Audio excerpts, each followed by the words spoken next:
여러분 안녕하세요. 다군입니다.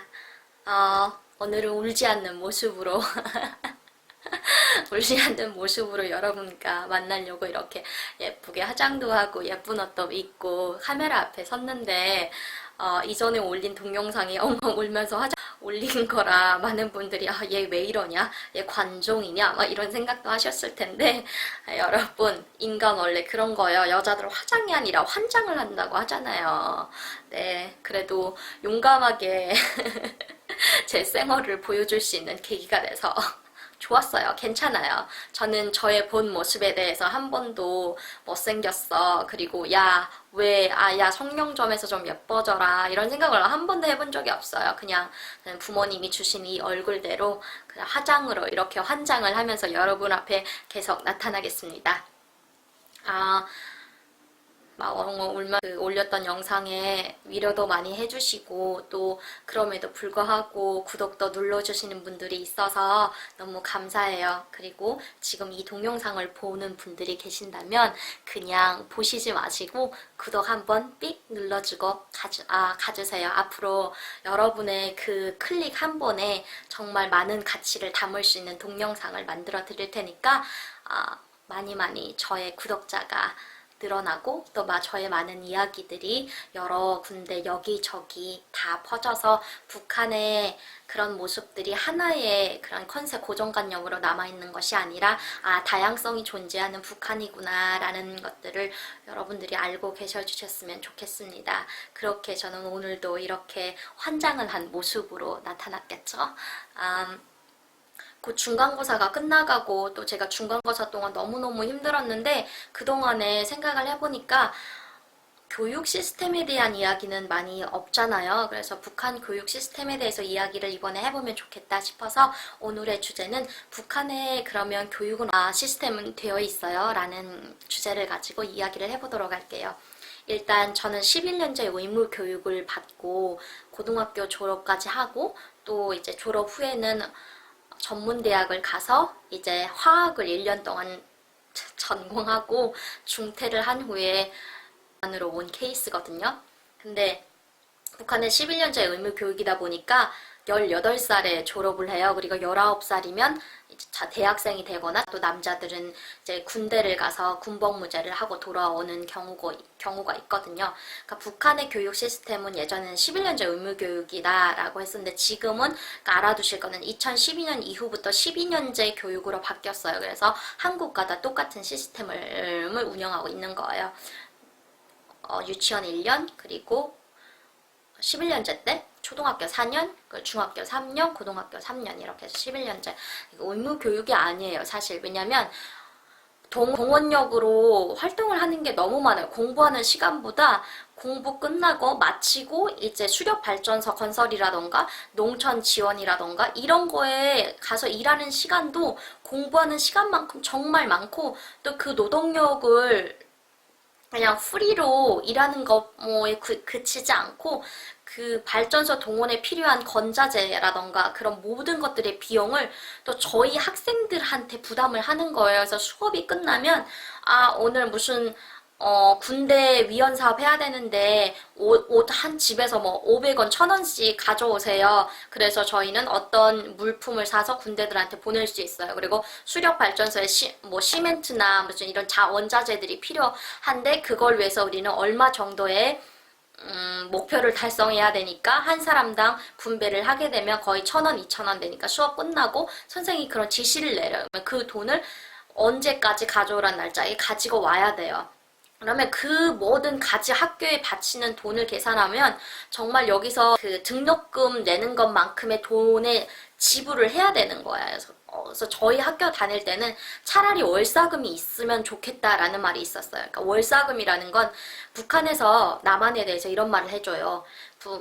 남한식 교육 시스템은 월사금이 존재하는데 그 월사금은 달마다 내는 돈, 공부할 때 그래서 그 월사금이 없어서 남한 친구들은 공부를 못한다. 그리고 국어교과서에 나는 공부하고 싶어요 이러면서 창문을 내다보는 그런 사진이 있어요. 왜냐하면 그러니까 돈 부자들만 정말 공부를 하고 돈 없는 그지들이 너무 많아서 이럴 정도로 학교 앞에 가서 이렇게 애절하게 있다라는 모습들을 보여주거든요. 그래서 저희 때는 너무너무 내라는 돈이 많으니까 아니 차라리 월사금이 있었으면 좋겠다. 정말 균형적인 시스템을 가지고 의무교육제라고 공식적으로 되어 있긴 하지만 내 쪽으로 들어가면 내야 될 돈이 엄청 많잖아요. 그래서 어떤 친구들은 그 돈 때문에 학교를 못 와요. 왜냐면 분배적으로 나누어진 돈에 대해서 그거를 충당하고 그리고 또 그거 목표 달성을 해야 되는데 못하니까 다른 친구들이 그거를 또 분담해서 내야 되는 거니까 다른 친구들 보기가 두려운 거야. 그러니까 그 친구들이 집에서 그냥 숨어 있거나 그리고 또 출석률이 낮다고 모든 친구들 다 데려다가 그 집 앞에 가서 그 친구 망시키고 막 그럴 정도로 되게 교육 시스템이 낡아 빠졌어요. 그리고 다른 거는 그러니까 한국에서는 100점 만점으로 이제 채점이 되잖아요. 근데 북한에서는 5점? 5점이 진짜 만점이고 그리고 4점이 그 밑 그리고 4점 밑에 3점. 그래서 5점은 최우등생, 4점은 우등생, 그리고 3점 보통생 이렇게. 바구니가 공부 잘했을까요? 못했을까요? 제 입으로 그거 말하긴 좀 그런데 참 공부를 많이 했어요. 왜냐면 저의 그 가족 환경 상태가 저희 할아버지가 정말 저를 어릴 때부터 새벽 5시에 종아리를 막 때려가면서 여자는 공부를 잘하고 좋은 대학을 가야지 좋은 남자를 만나서 시집을 잘 갈 수 있다라는 주의여가지고 네, 한국의 옛날의 그 기준이랑 똑같죠? 여자가 왜 대학을 가야 되는지. 지금은 좀 무식한 소리긴 하지만 예전에는 그게 먹혔던 것 같아요. 북한에서도 아직 그러고. 그래서 공부를 참 열심히 했어요. 그리고 일거둥이라는 거는 정말 그 중학교를 들어갈 때 가장 최고의 공부 명문대만큼의 이제 똑똑한 친구들이 가는 데인데 그 일거둥을 가기 위해서 밤낮 없이 커피 터지면서 공부를 했던 것 같아요. 그리고 과목들에는 뭐 여러 가지 여러분이 배우는 과목들이랑 비슷한 게 많지만 가장 다른 점이 있다면 김일성, 김정일, 뭐 김정숙 어머님의 혁명 역사가 있어요. 그러니까 김정숙은 다 아시나요? 모르시는 분들에서 잠깐 이야기하고 갈 텐데 김정숙은 김정일의 어머니예요. 그러니까 즉 말해서 김일성의 와이프죠. 그래서 그 김정숙이 혁명 역사까지 배워야 돼요. 그 혁명 역사를 만약에 못하잖아요. 그러면 다른 과목들도 다 그 과목 기준에 맞춰서 점수가 나오는 거예요. 그래서 예를 들어서 김일성이 혁명 역사를 내가 3점을 맞았어요. 그거는 말도 안 되고 그냥 충성심도 없고 그 단과 수령을 위한 학생으로서의 본분을 잊은 그런 낙오자로 찍히는 거예요. 그래서 그 과목들은 정말 열심히 해야 돼요. 아무리 물리, 화학, 뭐 영어 이런 과목들을 잘했어도 다 그 김일성 3대 역사를 못하면 모든 과목들이 다 무용지물이 되는 거예요. 단 한 가지 다른 점이 이거예요. 혁명 역사에는 세계 역사, 뭐 조선 역사도 있긴 하지만 그런 과목들보다 3대 역사는 정말 잘해야 돼요. 정신을 다 쏟아부어서 열심히 해야지만 최우등생이 될 수 있어요. 방과 후에는 어떤 거를 할까요? 여기서는 방과 후에 학원 가고 정말 작은 친구들이 자기보다 무거운 가방을 들고 이렇게 학원 가서 공부하잖아요. 그랬으면 좋겠네요. 나도 공부하고. 그러니까 물론 뭐 부정적인 효과도 있겠지만 북한에서는 방과 후에 학생들은 학생이 아니에요. 공부를 잘해야 되는 게 아니라 또 단과 수령을 위한 노동적인 분야에서도 자기의 몸과 마음을 다 바쳐야 돼요. 김일성이 이런 말을 힘 있는 사람은 힘으로, 돈 있는 사람은 돈으로, 그리고 지식 있는 사람은 지식으로 나라를 위해서 헌신할 줄 알아야 된다. 학생들이긴 하지만 그래도 걸어 다닐 수 있는 힘은 있으니까 강원도 원산 같은 경우에는 막 군민발전소, 뭐 수력발전소 이런 동원 다니는 데가 진짜 많아요. 그래서 학생들이 수업 끝나면 막 곡괭이, 자루, 막 소랭이 뭐 이런 거 다 가지고 가서 그 발전소 동원에 참여를 해야 되는 거예요.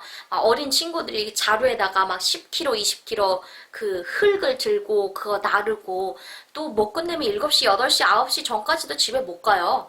그러니까 내가 못하면 다른 친구들이 나의 몫을 해야 되니까 개인주의가 아니라 집단주의예요. 그래서 내가 못하면 내가 벌을 받는 게 아니라 그 내가 속한 집단이 벌을 받는 거야. 그러다 보니까 다른 사람한테 폐를 끼치지 않기 위해서도 열심히 해야 되는 거예요. 그래서 공부가 끝나면 진짜 발전소 노원 가고 아침에 또 학교 가야 되고 우리의 방과 생활은 그렇습니다. 자, 북한에서는 이런 교육을 받고 집집마다 요즘에는 과외도 있어요.